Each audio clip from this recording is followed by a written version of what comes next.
The Antigone of Sophocles.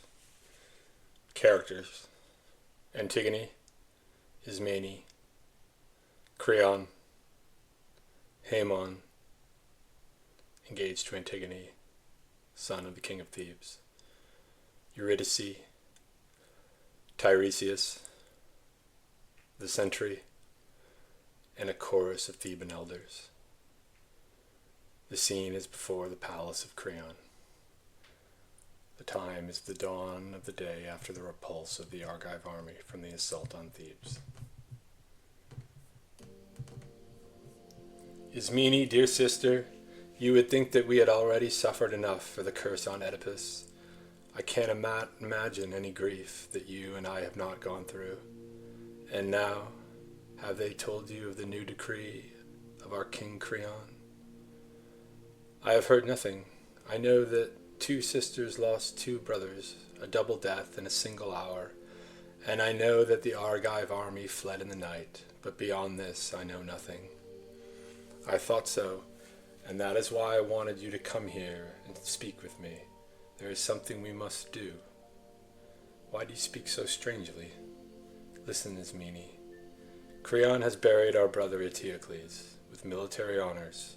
He gave him a soldier's funeral, and it was right that he should. But Polynices, who fought as bravely and died as miserably, they say that Creon has sworn that no one shall bury him, no one mourn for him, but his body must lie in the fields, a sweet treasure for carrion birds to find as they search for food. This is what they say, and our good Creon is coming here to announce it publicly. And the penalty for disobedience, stoning to death in the public square. There it is.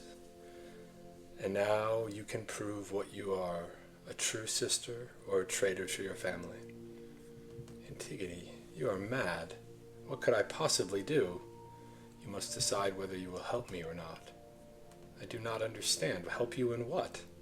Ismene, I am going to bury him. Will you come? Bury him? No, you have just said the law forbids it. He is my brother, and he is your brother too. But think of the danger, sister. Think what Creon will do. Creon is not strong enough to stand in my way. Oh, sister, Oedipus died, everyone hating him for what his own search brought to light. His eyes ripped out by his own hand. And Jocasta died, his mother and wife at once. She twisted the cords that strangled her life, and our 2 brothers died, each killed by the other's sword. And we are left. But oh, Antigone, think how much more terrible than these our own death would be if we should go against Creon, and to do what he has forbidden. We are only women. We cannot fight with men. No, Antigone, the law is strong. We must give in to the law. In this thing, and in worse, I beg the dead to forgive me, but I am helpless. I must yield to those in authority, and I think it is dangerous business to always be meddling. If that is what you think, I should not have come, even if you had asked me. You have made your choice. You can be what you want to be. But I will bury him, and if I must die, I say that this crime is holy. I shall lie down with him in death, and I shall be as dear to him as he is to me. It is the dead, not the living, who make the longest demands, for we die forever. You may do as you like, since apparently the laws of the gods mean nothing to you. Sister, they mean a great deal to me, but I have no strength to break the laws that were made for the public good. If that be your excuse, I suppose. But as for me, I will bury the brother I love. Antigone, I am afraid for you. You need not be. You have yourself to consider, after all. But no one must hear of this. You must tell no one. I will keep it a secret, I promise. No, you tell it. Tell everyone. Think how they'll hate you when it all comes out if they learn that you knew about it all the time. So fiery, you should be cold with fear, sister. Perhaps, but I am only doing what I must. But can you do it? I say that you cannot. Very well. When my strength gives out, I shall do no more. Impossible things should not be tried at all. Go away, Ismene, I shall be hating you soon, and the dead will too, for your words are hateful. Leave me my foolish plan. I am not afraid of the danger, even if it means death. It will not be the worst of deaths, death without honor. Go then, if you feel that you must. You are unwise, but a loyal friend indeed to those who love you.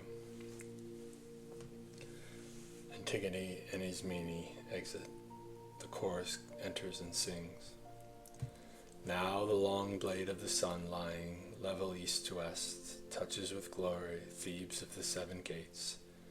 Open, unlidded eye of golden day, O marching light across the eddy and rush of Dirce's stream, striking the white shields of the enemy, thrown headlong backward from the blaze of morning. Polynices, their commander, roused them with windy phrases.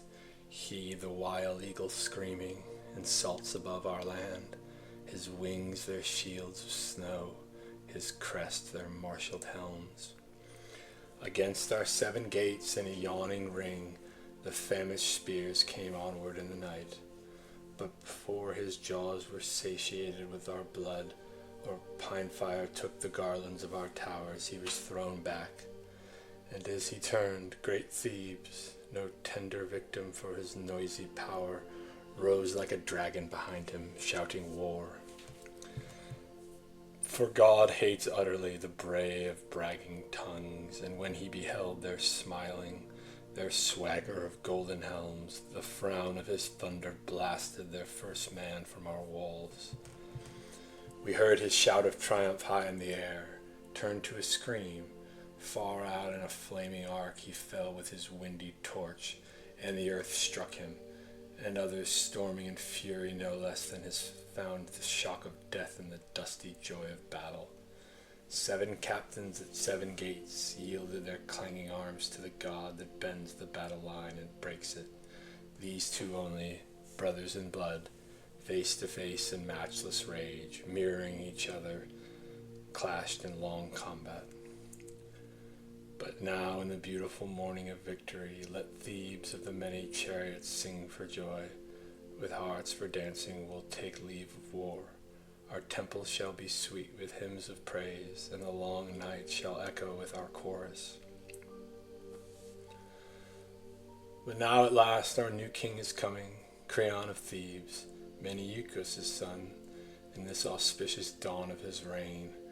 What are the new complexities that shifting fate has hoven for him? What is his counsel? Why has he summoned the old men to hear him? Enter Creon. Gentlemen, I have the honor to inform you that our ship of state, which recent storms have threatened to destroy, has come safely to harbor at last, guided by the merciful wisdom of heaven. I have summoned you here this morning because I know that I can depend upon you. Your devotion to King Laius was absolute. You never hesitated in your duty to our late ruler Oedipus, and when Oedipus died, your loyalty was transferred to his children. Unfortunately, as you know, his 2 sons, the princes Eteocles and Polynices, have killed each other in battle, and I, as the next in blood, have succeeded to the full power of the throne. I am aware, of course, that no ruler can expect complete loyalty from his subjects until he has been tested in his office. Nevertheless, I say to you at the very outset that I have nothing but contempt for the kind of governor who is afraid, for whatever reasons, to follow the course that he knows is best for the state. And as for the man who sets private friendship above the public welfare, I have no use for him either. I call God to witness that if I saw my country headed for ruin, I should not be afraid to speak out plainly, and I need hardly remind you that I would never have any dealings with an enemy of the people. No one values friendship more highly than I, but we must remember that friends made at the risk of wrecking our ship are not real friends at all. These are my principles at any rate, and that is why I have made the following decisions concerning the sons of Oedipus. Eteocles, who died as a man should die, fighting for his country, is to be buried with full military honors, and with all the ceremony that is usual when the greatest heroes die. But his brother Polynices, who broke his exile to come back with fire and sword against his native city and the shrines of his father's gods, whose one idea was to spill the blood of his blood and sell his own people into slavery. Polynices, I say, is to have no burial. No man is to touch him or say the least prayer for him. He shall lie on the plain unburied, and the birds and the scavenging dogs can do with him whatever they like. This is my command, and you can see the wisdom in it. As long as I am king, no traitor is going to be honored with the loyal man. For whoever shows by word and deed that he is on the side of the state, he shall have my respect while he is living, and my reverence when he is dead. If that is your will, Creon, son of Menicius, you have the right to enforce it, for we are yours. That is my will. Take care that you do your part. We are old men. Let the younger ones carry it out. I do not mean that. The sentries have been appointed. Then what is it you would have us do? You will give no support to whoever breaks this law. Only a crazy man is in love with death. And death it is, yet money talks, and the wisest have sometimes been known to count a few coins too many. Sentry enters. I'll not say that I'm out of breath from running, King, because every time I stop to think about what I have to tell you, I felt like going back. And all the time a voice kept saying, "You fool, don't you know you're walking straight into trouble?" And then another voice, "Yes, but if you let somebody else get the news to Creon first, it will be even worse for you." But the good sense won out, at least I hope it was good sense, and here I am with a story that makes no sense at all, but I'll tell it anyway, because, as they say, what's going to happen is going to happen, and come to the point, my man, what have you to say? Well, I did not do it. I did not see who did it. You must not punish me for what someone else has done. A comprehensive defense, more effective, perhaps, if I knew its purpose. Come now, what is it? Oh, a dreadful thing, sire. I don't know how to put it. Out with it! The dead man, Polynices, out there, someone, new dust on the slimy flesh. Someone has given it burial that way and gone. What? And the man who dared this? I swear, sire, I do not know. You must believe me. Listen, the ground was dry, not a sign of digging, no, not a wheel track in the dust, no trace of anyone. It was when they relieved us this morning, and one of them, the corporal, pointed to it. There it was, the strangest. Look, the body just mounded over with light dust, you see. Not buried, really, but as if they'd covered it just enough for the ghost's peace, and no sign of dogs or any wild animal that had been there. And then what a scene was there! Every man of us accusing the other. We all proved the other man did it. We all had proof that we could not have done it. We were ready to take hot irons in our hands, walk through fire, swear by all the gods. It was not I. I do not know who it was, but it was not I. And then, when this came to nothing, someone said a thing that silenced us and made us stare down at the ground. You had to be told the news, and one of us had to do it. Of course, we threw the dice, and the bad luck fell to me. So here I am, no happier to be here than you are to have me. Nobody likes the man who brings bad news. I have been wondering, King, can it be that the gods have done this? Stop that! Must you doddering wrecks go out of your heads entirely? The gods did it? Intolerable. The gods favor this corpse? Why? How had he served them? Tried to loot their temples, burn their images? Yes, and the whole state and its laws with it. Is it your senile opinion that the gods love to honor bad men? A pious thought indeed. No, from the very beginning there have been those who have been whispered together, stiff-necked anarchists putting their heads together, scheming against me in alleys. These are the men, and they have bribed my own guard to do this thing. Money. There's nothing in the world so demoralizing as money. Down go your cities, homes gone, men gone, honest hearts corrupted, crookedness of all kinds, and all for money. But you, sentry, I swear by God and by the throne of God, the man who has done this thing shall pay for it. Find that man, bring him here to me, or your death will be the least of your problems. I'll string you up alive, and there will be certain ways to make you discover your employer before you die, and the process may teach you a lesson that you seem to have missed. The dearest profit is sometimes all too dear, for that depends on the source. Do you understand me? A fortune won is often misfortune. But, king, may I speak? Your very voice distresses me. Are you sure that it is not my voice, and not perhaps your conscience? By God, he wants to analyze me now.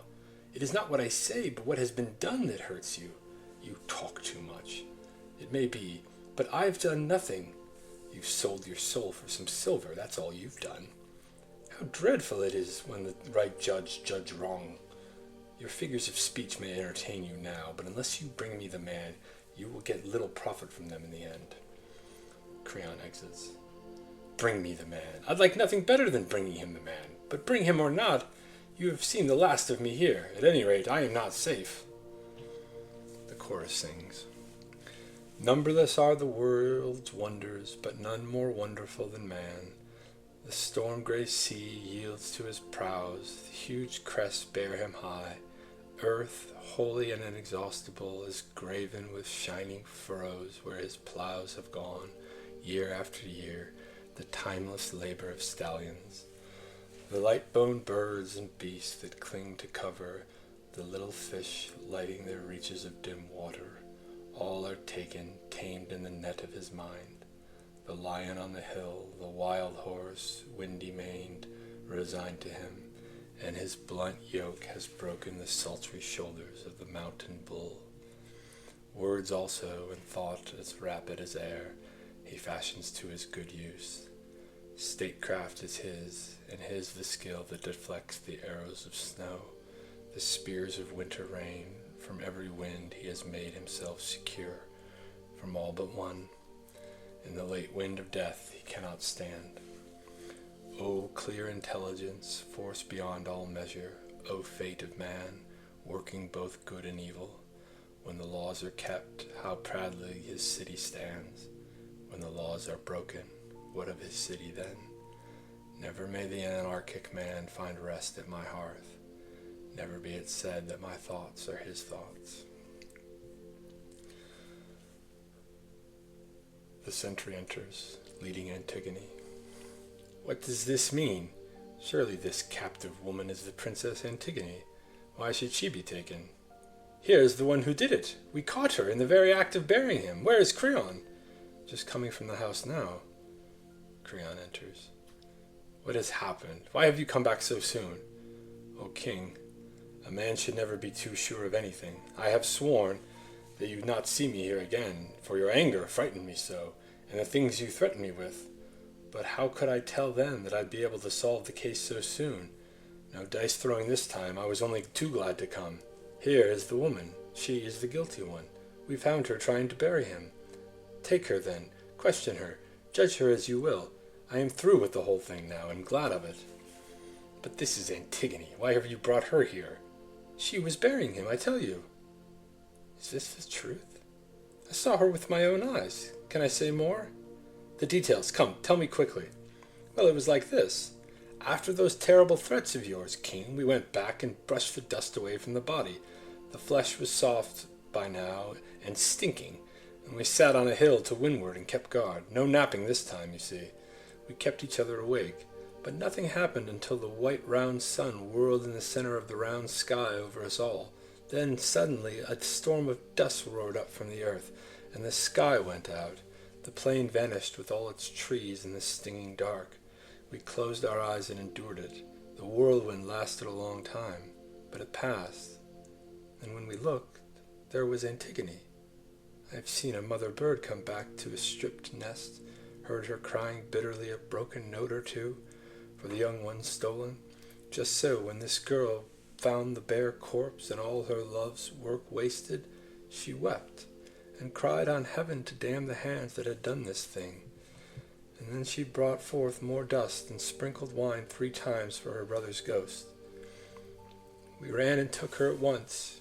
She was not afraid, not even when we charged her with what she had done. She denied nothing, and this was a comfort to me, and some uneasiness. But it is a good thing to escape from death, but it is no great pleasure to bring death to a friend. Yet I always say there is nothing so comfortable as your own safe skin. And you, Antigone? You with your head hanging, do you confess this thing? I do. I deny nothing. You may go, sentry. Tell me briefly, had you heard my proclamation touching this matter? It was public. How could I help hearing it? And yet you dared defy the law. I dared. It was not God's proclamation. That final justice that rules the world makes no such laws. Your edict, king, was strong, but all your strength is weakness itself against the immortal, unrecorded laws of God. They are not merely now, they were and shall be, operative forever, beyond man utterly. I knew I must die, even without your decree. I am only mortal, and if I must die, now, before it is my time to die, surely there is no hardship. Can anyone living as I live, with an evil all about me, think death less than a friend? This death of mine is of no importance. But if I had left my brother lying in death unburied, I should have suffered. But now I do not. You smile at me, O Creon. You think me a fool, if you like. But it may well be that a fool convicts me of folly. Like father, like daughter, both headstrong, deaf to reason, she has never learned to yield. She has much to learn. The inflexible heart breaks first, the toughest iron cracks first, and the wildest horses bend their necks at the pull of the smallest curb. Pride in a slave, this girl is guilty of a double insolence, breaking the given laws and boasting of it. Who is the man here, she or I, if this crime goes unpunished? Sister's child, or more than sister's child, or closer yet in blood. She and her sister win bitter death for this. Go, some of you, arrest Ismene. I accuse her equally. Bring her. You will find her sniffling in the house there. Her mind's a traitor. Crimes kept in the dark cry for light, and the guardian's brain shudders. But how much worse than this is brazen boasting of bare-faced anarchy? Creon, what more do you want than my death? Nothing. That gives me everything. Then I beg of you, kill me. This talking is a great weariness. Your words are distasteful to me, and I am sure that mine seem so to you. And yet they should not seem so. I should have praise and honor for what I have done. All these men here would praise me with their lips if they were not frozen shut with fear of you. Ah, the good fortune of kings, licensed to say and do whatever they please. You are alone here in that opinion. No, they are with me, but they keep their tongues in leash. Maybe, but you are guilty and they are not. There is no guilt in reverence for the dead. But Eteocles, was he not your brother too? He was my brother, and you would insult his memory? The dead man would not say that I insult him. He would, for you honor a traitor as much as him. His own brother, traitor or not, an equal in blood. He made war on his country. Eteocles defended it. Nevertheless, there are honors due to all the dead, but not the same for the wicked as for the just, O Creon. Which of us can say what the gods hold wicked? An enemy is an enemy, even dead. It is my nature to join in love, not hate. Go join them then, if you must have your love. You shall find it in hell. But see, Ismene comes. Enter Ismene. Those tears are sisterly. The cloud that shadows her eyes rains down gentle sorrow. You too, Ismene, snake in my ordered house, sucking my blood stealthily, and all the time I never knew that these two sisters were aiming at my throne. Ismene, do you confess your share in this crime or deny it? Answer me. Yes. If she will let me say so, I am guilty. No, Ismene, you have no right to say so. You would not help me, and I would not have your help. But now I know what you meant, and I am here to join you to take my share of the punishment. The dead man and the gods who rule the dead know whose act this was. Words are not friends. But do you refuse me, Antigone? I want to die with you. I too have a duty that I must discharge to the dead. You shall not lessen my death by sharing it. What do I care for life when you are dead? Asked Creon. You're always hanging about his opinions. You are laughing at me. Why, Antigone? Joyless laughter is me. But what can I do? Can I do nothing? Yes, save yourself. I shall not envy you. There are those who will praise you. I shall have honor too. But we are equally guilty. No more, Ismene. You are alive, but I belong to death. Gentlemen, I beg you to observe these girls. One has just now lost her mind. The other, it seems, has never had a mind at all. Grief teaches the steadiest minds to waver, King. Yours certainly did when you assumed guilt with the guilty. But how could I go on living without her? You are. She is already dead. But your own son's bride. There are places enough for him to push his plow. I want no wicked woman for my son. Oh, dearest Haemon, how your father wrongs you. I've had enough of your childish talk of marriage. Do you really intend to steal this girl from your son? I do not. Death will do that for me. Then she must die? You dazzle me. But enough of this talk. You, there, take them away and guard them well, for they are but women, and even brave men run when they see death coming.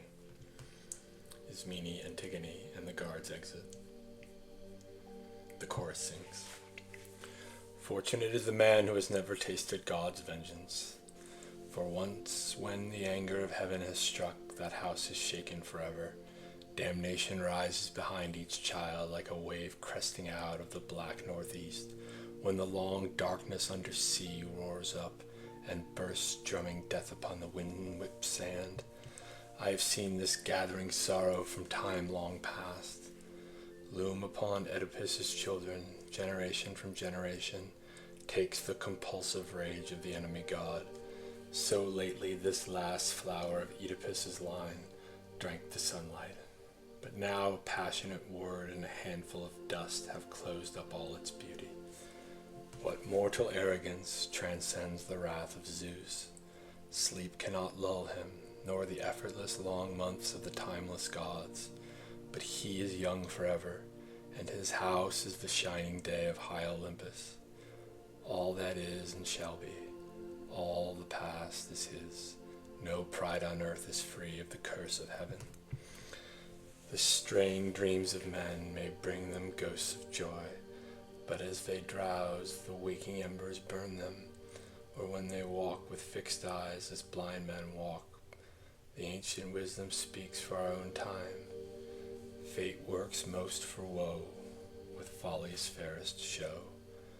Man's little pleasure is the spring of sorrow. But here is Haemon, king, the last of all your sons.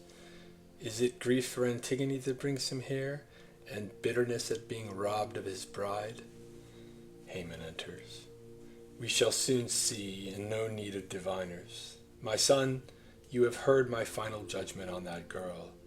Have you come here hating me, or have you come with deference and with love, whatever I do? I am your son, father. You are my guide. You make things clear for me, and I obey you. No marriage means more to me than your continuing wisdom. Good. That is the way to behave, subordinate. Everything else, my son, to your father's will.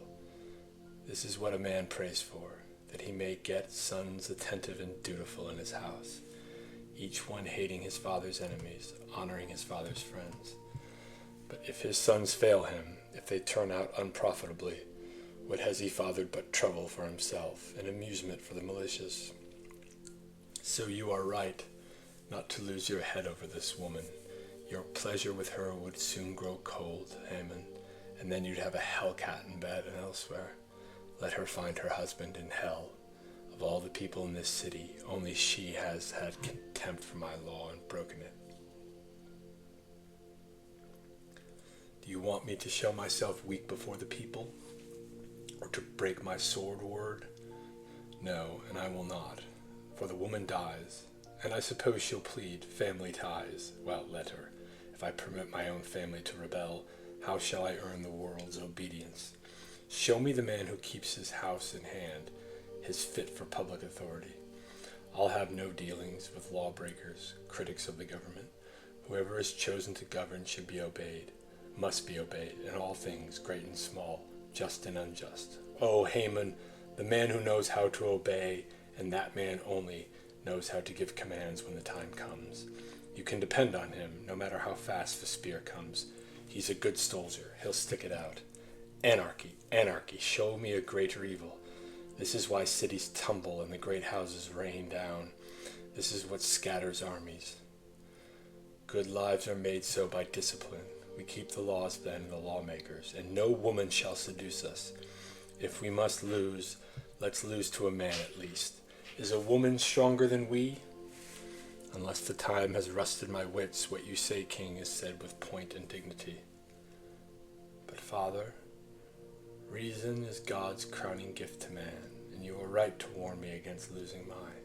I cannot say, I hope that I shall never say, that you have reasoned badly. Yet there are other men who can reason too, and their opinions might be helpful. You are not in a position to know everything that people say or do or what they feel, for your temper terrifies them. Everyone will tell you only what you want to hear, but I, at any rate, can listen, and I have heard them muttering and whispering in the dark about this girl. They say no woman has ever, so unreasonably, died so shameful a death for a generous act. She covered up her brother's body. Is this indecent? She kept him from the dogs and vultures. Can this be a crime? Death? She should have honor. This is the way they talk out there in the city, father. You must believe me. Nothing is closer to me than your happiness. What could be closer? Must not any son value his father's fortune as his father does his? But I beg you, do not be unchangeable. Do not believe that you alone can be right. For the man who thinks that, the man who maintains that only he has the power to reason correctly, the gift to speak, the soul, a man like that, when you know him, turns out empty. It is never reason to yield to reason. It is not reason never to yield to reason. In flood time you can see how some trees bend, and because they bend, even their twigs are safe, while stubborn trees are torn up, roots and all. And the same thing happens in sailing. Make your sheet fast, never slacken, and over you go, head over heels and under, and there's your voyage. Forget that you are angry. Let yourself be moved. I know I am young, but please let me say this. The ideal condition would be, I admit, that men should be right by instinct. But since we are all too likely to go astray, the reasonable thing is to learn from those who can teach. You would do well to listen to him, king, if what he says is sensible, and you, Haman, must listen to your father. Both of you speak well. You consider it right for a man of my years and experience to go to a schoolboy. It is not right, if I am wrong. But if I am young and right, what does my age matter? You think it right to stand up for an anarchist? Not at all. I pay no respect to criminals. Then she is not a criminal? Well, father, the city would deny it. And the city proposes to teach me how to rule, do they? Who is it now that's talking like a boy? My voice is the one giving orders in this city. It is no city if it takes orders from one voice. The state is the king. Yes, if the state is a desert, this boy, it seems, has sold out to a woman. If you are a woman, my concern is only for you, father. So, your concern in a public brawl with your father. And how about you in a public brawl with justice? With justice, when all I have to do is within my rights? Father, you have no right to trample on God's right. Fool, you adolescent fool, taken in by a woman. You'll never see me taken in by anything vile. Every word you say is for her, and for you, and for me, and for the gods under the earth. You'll never marry her while she lives. Then she must die, but her death will cause another. Another? Have you lost your senses? Is that a threat? There is no threat in speaking to emptiness. I swear you'll regret this superior tone of yours, for you are the empty one. If you were not my father, I'd say you were perverse. You girl-struck fool, don't play at words with me. I am sorry, if you prefer silence. Now, by God, I swear by all the gods in heaven above us, you'll watch it. I swear you shall. Bring her out. Bring the woman out. Let her die before his eyes, here, this instant, with her bridegroom beside her. Not here, no. She will not die here, king, and you will never see my face again. Go on raving as long as you've a friend to endure you. Haman exits. Gone, gone. Creon, a young man in a rage, is dangerous. Let him do or dream to do more than a man can. He shall not save these girls from death. These girls? You have sentenced them both? No, you are right. I will not kill the ones whose hands are clean. But Antigone? I will carry her far away, out there in the wilderness, and lock her living in a vault of stone. She shall have food, as the custom is, to absolve the state of her death, and there let her pray to the gods of hell. They are her only gods. Perhaps they will show her an escape from death, or she may learn, though late, that piety shown the dead is pity in vain. The chorus sings. Love, unconquerable, waster of rich men, keeper of warm lights and all-night vigil, and the soft face of a girl, sea wanderer, forest visitor, even the pure immortals cannot escape you, and mortal man in his one day's dusk trembles before your glory.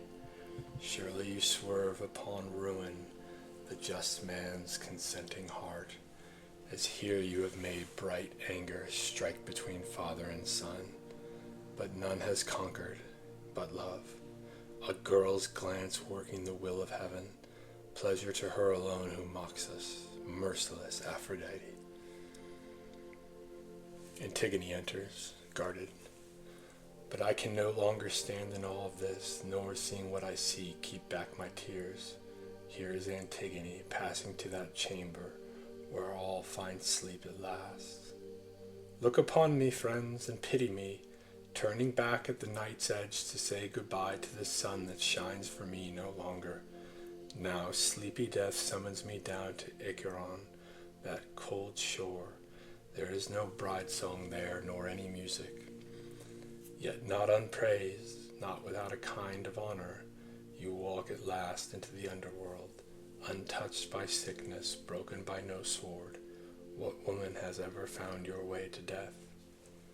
How often I have heard the story of Niobe, Tantalus's wretched daughter, how the stone clung fast about her, ivy close, and they say the rains fall endlessly. In sifting soft snow, her tears are never done. I feel the loneliness of her death in mine.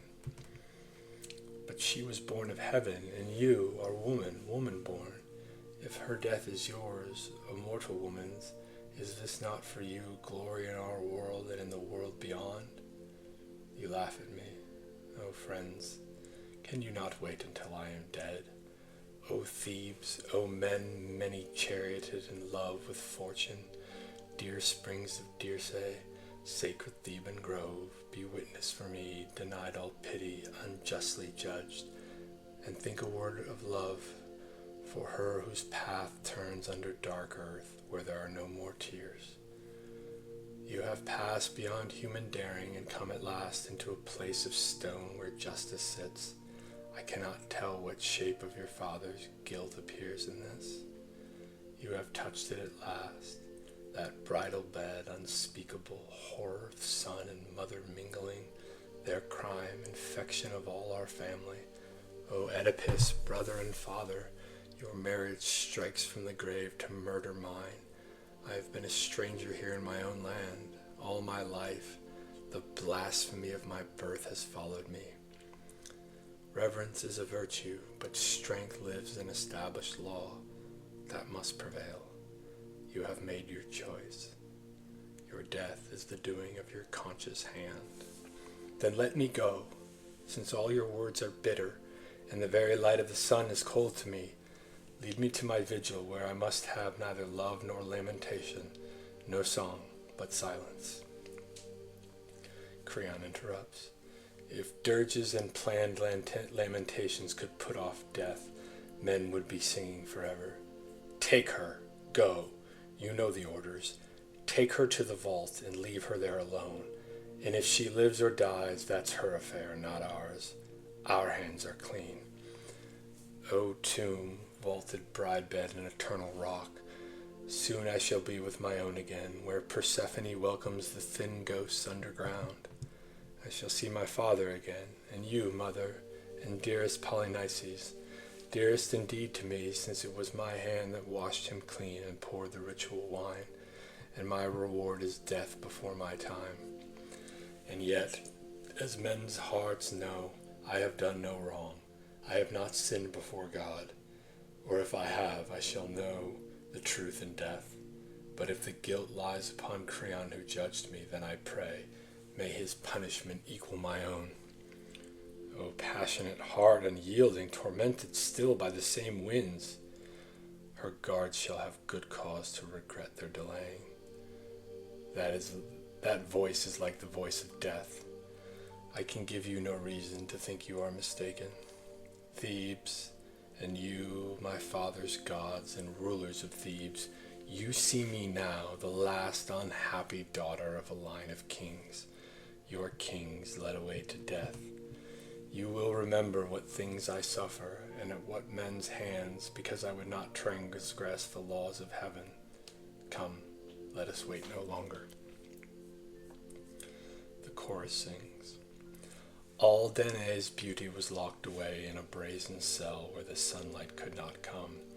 A small room, still as any grave, enclosed her, yet she was a princess too, and Zeus in a rain of gold poured love upon her. O child, child, no power in wealth or war, or tough sea-blackened ships can prevail against untiring destiny. And Dyrus' son also, that furious king, bore the gods' prisoning anger for his pride. Sealed up by Dionysus in death's stone, his madness died among echoes. So at the last he learned what dreadful power his tongue had mocked, for he had profaned the revels and fired the wrath of the 9 implacable sisters that loved the sound of the flute. And old men tell a half-remembered tale of horror done where a dark ledge splits the sea and a double surf beats on the grey shores. How a king's new woman, sick with hatred for the queen he had imprisoned, ripped out his son's eyes with her bloody hands, while grinning Ares watched the shuttle plunge 4 times, 4 blind wounds crying for revenge, crying tears and mingled blood, piteously born, those sons whose mother was of heavenly birth. Her father was the god of the north wind, and she was cradled by gales. She raced with young colts on the glittering hills and walked untrammeled in the open light. But in her marriage, deathless fate found means to build a tomb like yours for her joy. Enter Tiresias. This is the way the blind man comes, princes, princes, lockstep, 2 heads lit by the eye of one. What new things have you to tell us of, old Tiresias? I have much to tell you. Listen to the prophet Creon. I am not aware that I have ever failed to listen. Then you have done wisely, king, and ruled well. I admit my debt to you, but what have you to say? Why have you come here, Tiresias? This, Creon. You stand once more on the edge of fate. What do you mean? Your words seem a kind of dread. Listen, Creon. I was sitting in my chair of augury at the palace, where the birds gather about me. They were all at chatter as is their habit, when suddenly I heard a strange note in their jangling, a scream, a whirring fury. I knew that they were fighting, tearing each other, dying in a whirlwind of clashing wings, and I was afraid. I began the rites of burnt offerings at the altar, but Hephaestus failed me. Instead of bright flame, there was only the sputtering slime of the fat thigh flesh. The entrails dissolved in grey smoke, the bare bone burst from the welter, and no blaze. This was a sign from heaven, my boy described it, seeing for me as I see for others. I tell you now, Creon, you have yourself brought this new calamity upon us. Our hearths and altars are stained with the corruption of dogs and carrion birds that glut themselves on the corpse of Oedipus' son. The gods are deaf when we pray to them. Their fire recoils from our offerings. Their birds of omen have no cry of comfort, for they are gorged with the thick blood of the dead. O my son, these are no trifles. Think, all men make mistakes, but a good man yields when he knows his course is wrong and repairs the evil. The only ending crime is pride. Give in to the dead man, then. Do not fight with a corpse. What glory is it to kill a man who is dead? Think now, I beg you. It is for your own good that I speak as I do. You should be able to yield for your own good. It seems that prophets have made me their special province. All my life long I have been a kind of butt for the dull arrows of doddering fortune-tellers. No, Tiresias, if your birds, if the great eagles of God himself should carry him stinking bit by bit to heaven, I would not yield. I am not afraid of pollution. No man can defile the gods. Do what you will. Go into business, make money, speculate in India, gold or that synthetic gold from Sardis. Get rich otherwise than by my consent to bury him. Tiresias, it is a sorry thing when a wise man sells his wisdom, lets out his words for hire. O Creon, is there no man left in the world? To do what? Come, let's have the aphorism. No man who knows that wisdom outweighs any wealth? As surely as bribes are baser than any baseness. You are sick, Creon. You are deathly sick, as you say. It is not my place to challenge a prophet. Yet you have said my prophecy is for sale. The generation of prophets has always loved gold. The generation of kings has always loved brass. You forget yourself, Tiresias. You are speaking to your king. I know it. You are a king because of me. You have a certain skill, but you have sold out.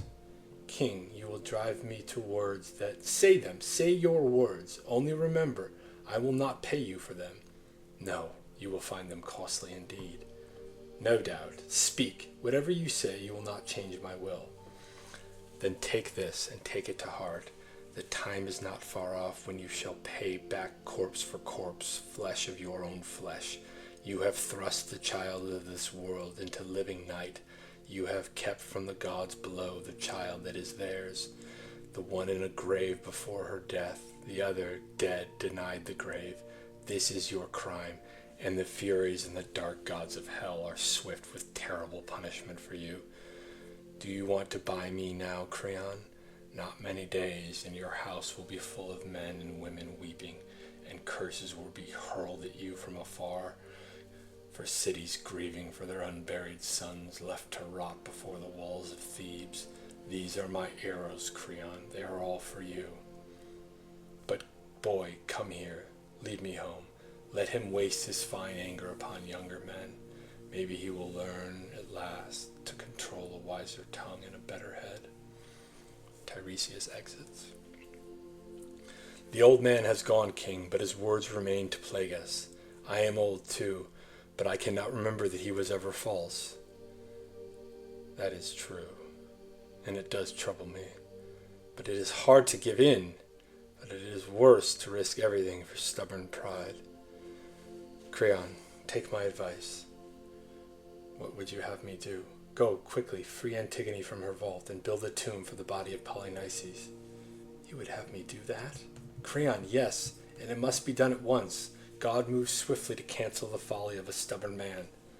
It is hard to deny the heart. But I will do it. I will not fight with destiny. You must go yourself. You cannot leave it to others.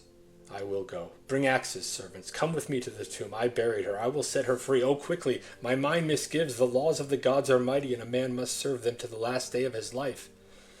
Creon exits. The chorus sings. God of many names, O Iacchus, O Cadmenian Semele, O born of the thunder, guardian of the west, regent of Eleusis' plain, O prince of Maeonad, Thebes and the dragon field by rippling Ismenios. God of many names, the flame of torches flares on our hills, the nymphs of Iacchus dance at the spring of Castalia, From the vine-closed mountain come, ah, come in ivy, sing through the streets of Thebes. God of many names, Iacchos of Thebes, heavenly child of Semele, bride of the thunder, the shadow of plague is upon us. Come with clement feet, O come from Parnassus, long down the winding slopes across the lamenting water. Io, fire, chorister of the throbbing stars, O purest among the voices of the night, thou Son of God, blaze for us. Come with choric rapture of circling Maenads who cry, Io, Ake, God of many names. Enter a messenger. Men of the line of Cadmus, you who live near Amphion's citadel, I cannot say of any condition of human life, this is fixed, this is clearly good, or this is clearly bad. Fate rises up, and fate casts down the happy and unhappy alike. No man can foretell his fate. Take the case of Creon. Creon was happy once, as I count happiness, victorious in battle, sole governor of the land, fortunate father of children nobly born, and now it is all gone from him. Who can say that a man is still alive when his life's joy fails? He is now a walking dead man. Grant him rich, let him live like a king in his great house. If his pleasure is gone, I would not give so much as the shadow of smoke for all he owns. Your words hint at sorrow. What is the news for us? They are dead. The living are guilty of their death. Who is guilty? Who is dead? Speak. Haman. Haman is dead, and the hand that killed him is his own hand. His father's or his own? His own, driven mad by the murder his father had done. Tiresias. Tiresias, how clearly he saw it. This is my news. You must draw what conclusions you can from it. But look, Eurydice, our queen, has she overheard us? Enter Eurydice. I have heard something, friends, as I was unlocking the gate of Pallas's shrine, for I needed her help today. I heard a voice telling of some new sorrow, and I fainted there at the temple with all my veins about me. But speak again, whatever it is, I can bear it. Grief and I are no strangers now. Dearest lady, I will tell you plainly all that I have seen. I shall not try to comfort you. What is the use, since comfort could only lie in what is not true, and the truth is here best. I went with Creon to the outer plain where Polynices was lying. No friend to pity him, his body shredded by dogs. We made our prayers in that place to Hecate and Pluto, that they would be merciful, and we bathed the corpse with holy water, and we brought fresh broken branches to burn up what was left. And upon the urn we heaped up a towering barrow of the earth of his own land. When we were done, we ran to the vault where Antigone lay on her couch of stone. One of the servants had gone ahead, and while he was yet far off, he heard a voice grieving within the chamber, and he came back and told Creon. And as the king went closer, the air was full of wailing, the words lost, and he begged us all to make haste. Am I a prophet? He said, weeping, and must I walk this road, the saddest of all that have gone before? My son's voice calls on me, oh quickly, quickly, look through the crevice there and tell me if it is Haman or some deception of the gods. We obeyed, and in the cavern's farthest corner we saw her lying. She had made a noose of her fine linen veil and hung herself. Haman lay beside her, his arms about her waist, lamenting her, his love lost underground, crying away that his father had stolen her away from him. When Creon saw him, the tears rushed to his eyes, and he called to him, What have you done, child? Speak to me. What are you thinking that makes your eyes so strange? Oh, my son, I come to you on my knees. But Haman spat in his face. He said not a word, staring, and suddenly drew his sword and lunged. Creon shrank back, the blade missed, and the boy, desperate against himself, drove it half its length inside his own side and fell. And as he died, he gathered Antigone close in his arms again, choking, his blood red white on her cheek. And now he lies dead with the dead, and she is his at last, his bride in the house of the dead. She has left us without a word. What can this mean? Eurydice exits. It troubles me too, yet she knows what is best. Her grief is too great for public lamentation, and doubtless she has gone to her chamber to weep for her dead son, leading her maidens in his dirge. It may be so, but I fear this deep silence. I will see what she is doing. I will go in. Creon enters, bearing Haman's body. But here is the king himself. Oh, look at him, bearing his own damnation in his arms. Nothing you can say can touch me anymore. My own blind heart has brought me from darkness to final darkness. Here you see the father murdering the murdered son, and all my civic wisdom. Haman, my son, so young to die. I was the fool, not you, and you died for me. That is the truth, but you are learning it rather late. The truth is hard to bear. Surely a god has crushed me beneath the hugest weight of heaven and driven me headlong a barbaric way to trample out the thing I hold most dear, the pains that men will take to come to pain. The messenger enters. The burden you carry in your hands is heavy, but it is not all. You will find more still in your house. What burden worse than this shall I find in there? The queen is dead. Oh, ports of death, deaf world, is there no pity for me? And you, angel of evil, I was dead and your words are death again. Is it true, boy? Can it be true? Is my wife now dead? Hath death bred more death? You must see for yourself. The doors are opened and the body of Eurydice is disclosed. All true, and the more I can bear. Oh, my son, my wife. She stood before the altar, and her heart welcomed the knife, her own hand guided, and a great cry burst from her lips, for Megaris is dead, and for Haman dead, her sons, and her last breath was a curse for their father, the murderer of her sons, and she fell, and the dark flowed in through her closing eyes. Oh God, I am sick with fear. Are there no swords here? Has no one a blow for me? Her curse is upon you for the deaths of both. It is right that it should be, for I alone am guilty. I know it, and I say it. Lead me in quickly, friends. I have neither life nor substance left. Lead me in. You are right.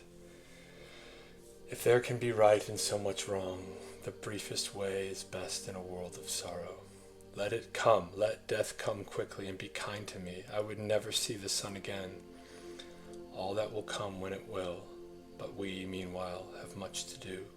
Leave the future to itself. All my heart was in that prayer, and do not pray any more, for the sky is now deaf. Lead me away. I have been rash and foolish. I have killed my son and my wife. I look for comfort. My comfort lies here dead.